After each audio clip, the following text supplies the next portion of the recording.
Boa noite. A gente já está falando Feliz Natal, né? Outro dia mesmo tiraram a árvore lá do shopping de Itu. Eu falei para minha esposa, nossa, daqui a pouco já estão colocando outra, já estão colocando outra. Então, Feliz Natal para todo mundo. Feliz Ano Novo, porque eu acho que eu não verei vocês mais esse ano. Mas ano que vem mesmo estará que aqui. eu morra, eu venho, viu? Eu acho bom. O espírita não pode falar assim, quem é vivo sempre aparece, porque para os espíritas os mortos também aparecem. Hoje nós vamos falar de uma coisa interessante. Nós vamos falar do casamento. Legal, né? A gente, quando fala em casamento, né, a gente está falando da nossa linguagem, né, do que a gente entende. No nosso Evangelho, o Evangelho segundo o Espiritismo, ele retrata o casamento. Kardec escreveu o livro em 1857. As leis eram completamente diferentes do que são hoje. E ele se refere a Jesus falando de Moisés. Moisés viveu 1500 anos antes de Jesus. Aí depois nós tivemos Jesus, que veio arrumar as coisas que Moisés falava. Na época de Moisés não existia lei. Moisés, ele fez uma espécie de lei. Os 10 mandamentos eram mandamentos, não eram 10 solicitações, né? Então se misturava muito a lei civil com a lei religiosa, com a lei de Deus, e se falava de um jeito só. Por isso que dentro desse nosso Evangelho, nesse capítulo, que são só acho que 4 páginas, eles começam a falar sobre como se tratava o casamento há um tempo atrás. E eu vou começar fazendo as minhas perguntas que eu gosto de fazer sempre.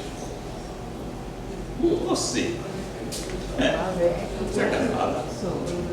Você escolheu com quem você casou? Escolhi. Casou uma vez só? Uma vez só. Vai ficar com um só? Não sei.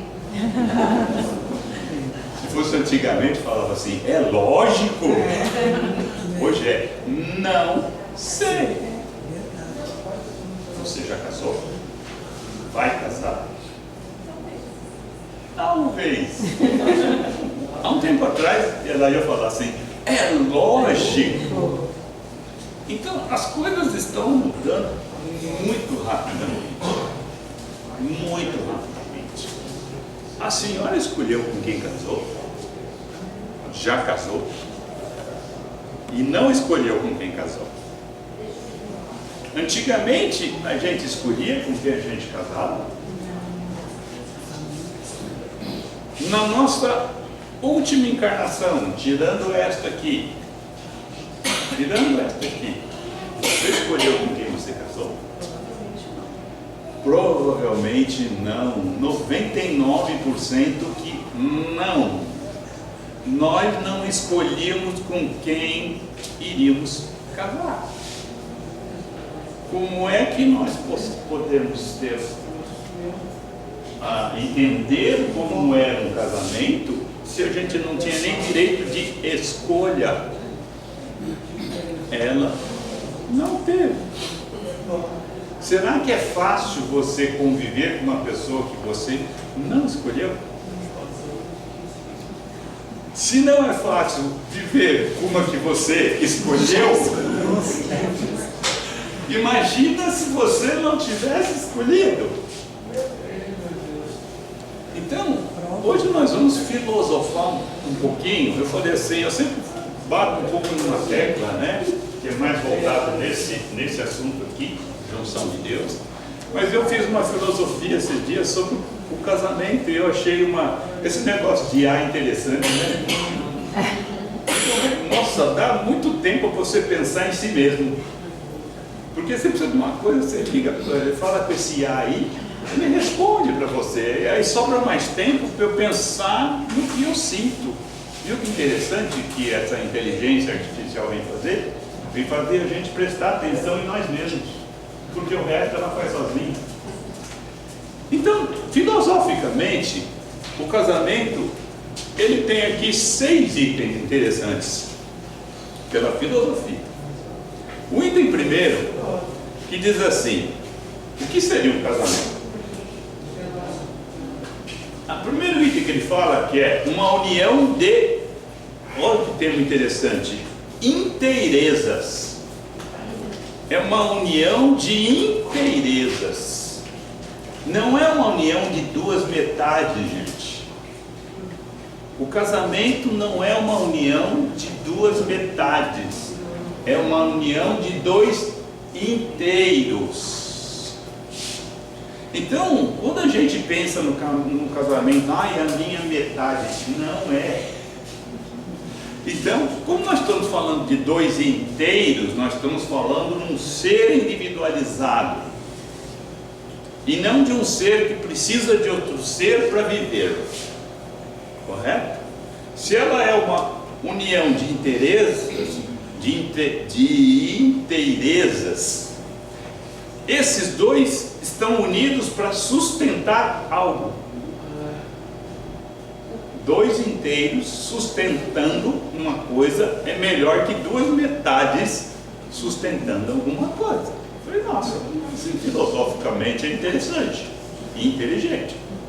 O segundo item é um crescimento mútuo, casamento. Pela filosofia, é uma união de crescimento mútuo. Aí a gente pergunta, o espírito, ele precisa de outro para crescer? Eu acho que sim também. Olha que interessante. O espírito não precisa, mas sem o outro ele não cresce. Deus colocou a gente aqui nesse mundo para que a gente viva junto, para que a gente cresça juntos, mas o nosso crescimento é individual. Você pode casar com uma pessoa e você crescer com esse casamento muito mais do que esta outra pessoa. E eu não estou falando crescimento de ganhar dinheiro, conseguir uma casa legal, carro legal, emprego legal. Não, a gente está falando de espíritos. Porque o casamento não é fácil. Concordam comigo? É um exercício de paciência e de tolerância o dia inteiro. Para minha esposa mesmo. Quando o homem fala que ele vai fazer alguma coisa, a mulher não precisa ficar cobrando de 6 em 6 meses. Ele vai fazer. Cobre de ano em ano, pelo menos. Já fez a aquisição. Não é verdade? Elas querem que a gente faça do tempo delas e a cada 6 meses fica cobrando. Deixa o nosso tempo. Eu preciso conversar com vocês. Então, se a gente vê que o nosso crescimento é separado, é diferente, a gente não pode querer que o outro cresça pela nossa vontade. Talvez ele cresça com o nosso exemplo, mas não com a nossa vontade. O terceiro item é uma parceria ativa.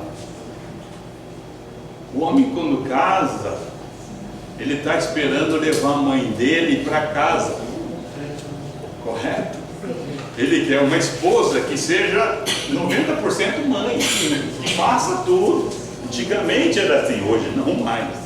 Então a gente vê que o casamento tem que ser uma parceria ativa, não uma parceria passiva, onde o outro só cobra. Não cobre, faça e mostre o seu exemplo. O quarto item é fundamentado em tolerância e no amor. Bom, tolerância a gente já sabe que é importante. Mas quando fala assim amor, aí eu já venho com a minha história dos gregos. A palavra amor, ela está muito mal encaixada no português.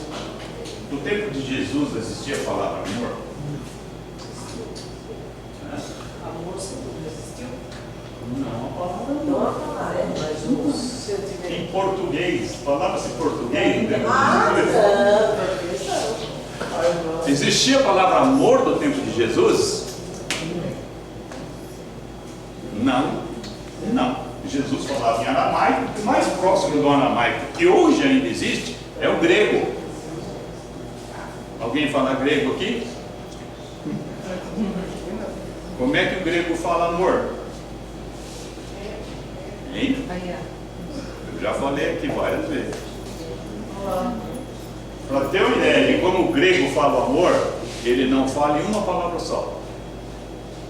Ele divide o amor em 3 palavras: Philos, Eros e Ágape. São 3 palavras que o português juntou e fala amor. Mas na verdade é um absurdo, porque o amor não pode ser junto. A gente não entende essa palavra amor. Amai o vosso inimigo, você entende? É pouquinho, né? Alguém entende amar o seu inimigo? Não. Se a gente vai para o grego dividido em 3, ele fala philos. O que é philos? Respeite. Fraterno.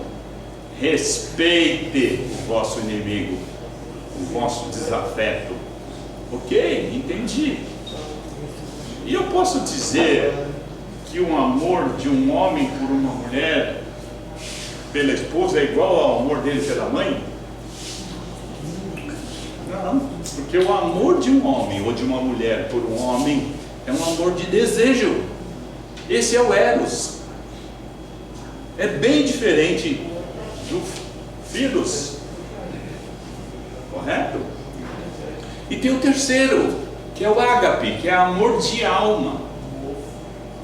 Então, se a gente dividir esses 3 amores e juntá-los, entendê-los como dentro da palavra amor, se o casamento fosse baseado nesses 3 palavras, respeito, desejo e amor de alma, ele seria completo. Ele seria perfeito. Mas hoje em dia, por que vocês casam? Por que nós casamos hoje em dia? Ai, porque eu achei ele tão bonitinho, saradão. Vê daqui uns 10 anos. E ela então tão graciosa. Vê daqui uns 20 anos. Mas ela é tão boazinha. Deixa você pegar ela no dia do TPM com dor de barriga. Então, se a gente juntasse essas 3 palavras como respeito, eu não sou perfeito, ela também não é perfeita. Existe desejo de estar juntos? Existe. Desejo físico? Existe. E existe um amor de almas? Existe. Nossa, pode casar, sem sombra disso. Mas não é assim que a gente vê hoje em dia. Hoje em dia a moçada nem casar não quer mais.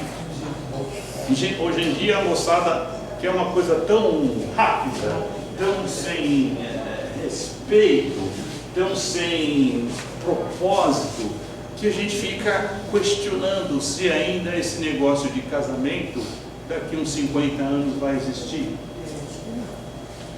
Não sei, eu não estarei aqui para ver fisicamente, mas a gente espera que essas 3 palavras se juntem e a gente comece a entender o casamento como isso, uma junção de almas, um respeito e um desejo ao mesmo tempo. Ele fala que o casamento é uma coisa que existe, que tem transcendência, e é mesmo, porque quando a gente tem filho, a gente quer passar o nosso melhor para o nosso filho. A gente quer que ele não sofra o que a gente sofreu. A gente quer que ele tenha o que nós não tivemos. Talvez a minha geração, a seguinte da minha, exagerou um pouco em dar muita coisa. Talvez a geração um pouco mais jovem do que eu deu muita coisa para os filhos sem cobrar um pouco de ação. Isso está errado? Não. A gente só aprende fazendo. As próximas gerações vão corrigindo tudo o que se faz errado. A gente não veio aqui para pagar nada. A gente veio aqui para aprender a fazer certo. E é errando que a gente aprende a fazer certo. E ele fala que existe o casamento ideológico e existe o casamento real. A gente vê muita coisinha na internet, né? Expectativa e realidade, né? A gente espera que é uma alma gêmea, mas não existe alma gêmea. Não existe alma que me complete. Quem me completa sou eu. Eu não fico triste por causa de ninguém, eu fico triste por minha causa. Se alguém faz algo que me deixa triste, é porque eu criei expectativa que ela não fizesse algo para eu ficar triste.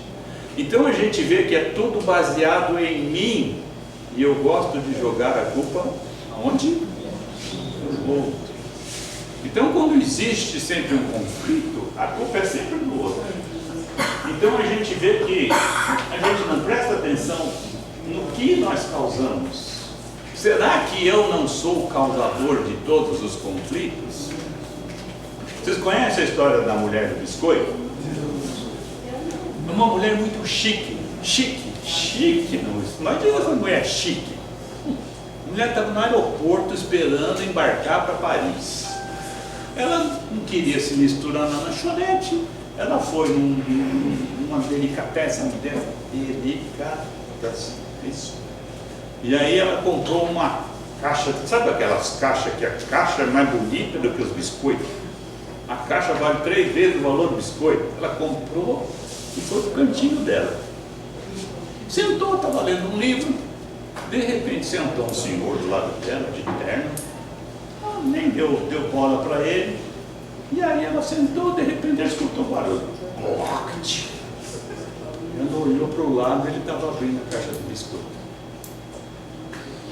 Ela deu uma respirada funda, ele olhou para ela, deu um sorriso, pegou a caixa de biscoito e ofereceu para ela. Ficou doida. Pegou o biscoito, comeu, ele pegou um biscoito, deu um sorrisão para ela.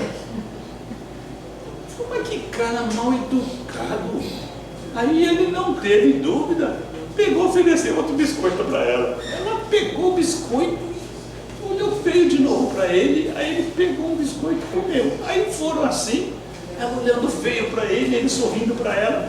Aí quando chegou no último biscoito, ele pegou a caixinha e deu para ela.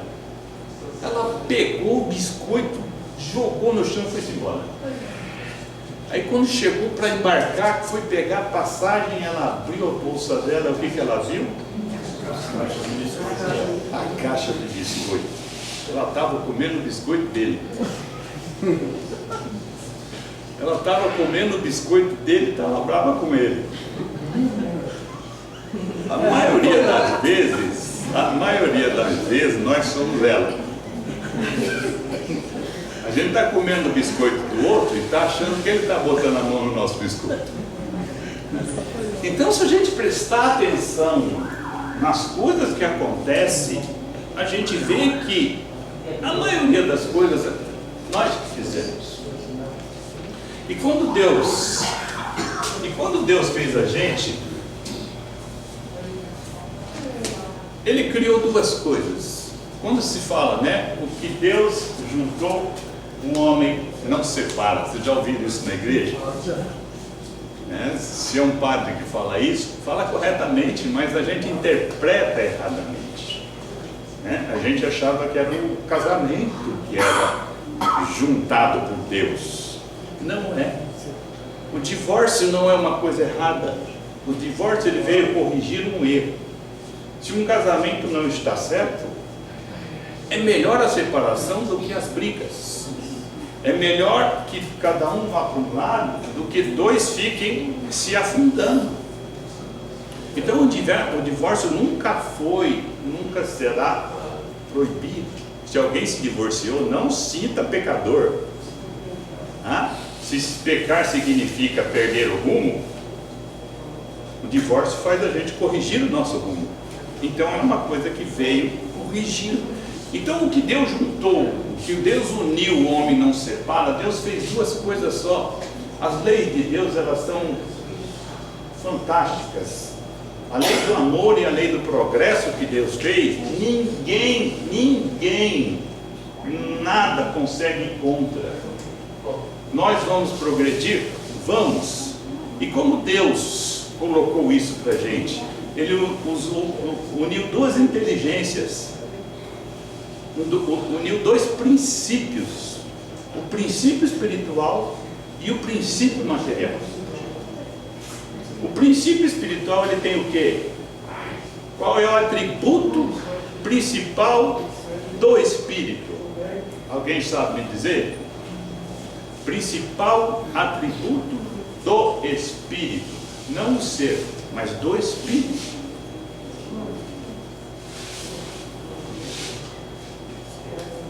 Conta um pouquinho para mim, por favor. Porque você levantou. Não sente. Por que você levantou? Porque eu quis. Muito bem. Por que ela levantou? Mas ela já botou a culpa em mim, vocês viram? Ela já falou, eu levantei porque você pediu. Não, você levantou porque você quis, eu só pedi. Por que você levantou? Porque você teve vontade. Você teve vontade. Eu te fiz uma sugestão. Quando eu te fiz uma sugestão, seu cérebro, em fração de segundos, ele começa assim: vou pagar mico. O que esse cara quer? Pelo amor de Deus, será que eu vou ter... Isso em fração de segundos.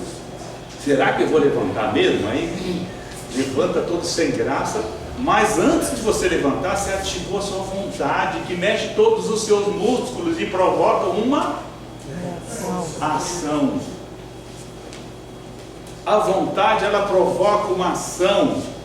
Princípio espiritual, vontade. Princípio material, ação. Quando nós temos vontade e não temos ação, a gente entra em depressão. Correto?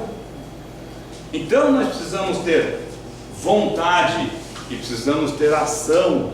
Deus juntou o espírito e a matéria. O que Deus juntou, o homem não separa. Separe-se do seu corpo. Separa deste, mas você tem mais 7 corpos. Este material aqui é um deles que nós temos. Nós temos 7 subcorpos. 7 subcorpos, todos materiais, cada um menos denso do que o outro. Você pode se separar de um, mas você sempre tem um. Os espíritos puros não têm nada de matéria? Tem. Mínima coisa, mas ainda tem o lado material deles. E nós precisamos da nossa vontade e da nossa ação. Nós precisamos do nosso espírito e da nossa matéria. Eu sou espírito encarnado, então eu preciso viver como encarnado. Eu preciso dar valor às minhas coisas materiais e eu preciso dar valor às minhas coisas espirituais. Eu não preciso matar uma para a outra sobreviver. Todo mundo fala: ai, o meu lado sombra. Aí eu quero matar o meu lado sombra. De jeito nenhum. O nosso lado sombra é o nosso lado que nos dá força. Não é errado. A raiva não é um sentimento errado. É um sentimento que não precisa ser canalizado contra o outro. Mas a raiva faz a gente ter movimento. Quando a gente ia caçar antigamente, que não tinha McDonald's para a gente ligar, né? Não tinha delivery, você usava a raiva para matar o bicho, para comer. Então a raiva era voltada para a sobrevivência e fazia com que a gente tivesse movimento. Então o que Deus juntou, o espírito material, o princípio material com o princípio espiritual, é que faz o nosso crescimento. E isso nós temos que aprender a lidar com ele. Casamento é uma forma de aprender isso? porque através do contato, bem junto, todo dia, a gente começa a testar nossa paciência, a gente começa a testar nossa resiliência, a gente começa a perceber que a gente começa a crescer, sabe? Então é isso o que se entende por não separeis o que Deus juntou, é o nosso crescimento. E a lei de amor é a lei do progresso. Nós vamos crescer sempre. Ah, mas todo mundo cresce? Todo mundo cresce. Alguém pode ficar parado no tempo? Pode, mas não muito tempo, porque a matéria faz com que você ande. Jesus falava sempre duas coisas que eu digo muito importante, né? Para terminar, são as duas frases mais interessantes de Jesus: vá e não peques mais. Quer dizer, se está errado, corrija. Pecar quer dizer perder o rumo, correto? Então mude o seu rumo e levanta-te e anda. Quando ele encontrava alguém que estava lá, ai meu Deus, me ajuda, ele falou: viu, cara, levanta. Se você não andar, eu não vou fazer nada para você. Levanta-te e anda. Quando a vida estiver difícil, levanta-te e anda. Quando a vida estiver fácil, levanta-te e dança. Então, o ato da gente levantar e produzir movimento mexe com a nossa parte espiritual também. E a gente começa, quando você estiver muito nervosa, vai andar. Vai andar. Vai andar pela rua. Veja como o seu raciocínio fica bem melhor quando você está em movimento. Você ficar em casa num sofá, você vai ficar remoendo e não vai chegar numa solução. Se você sair para andar, você resolve o problema. Movimento, ação, espiritualidade, progresso. O que Deus juntou, o homem não separa. Que Ele esteja conosco, que Jesus seja o nosso caminho e o nosso movimento do dia a dia.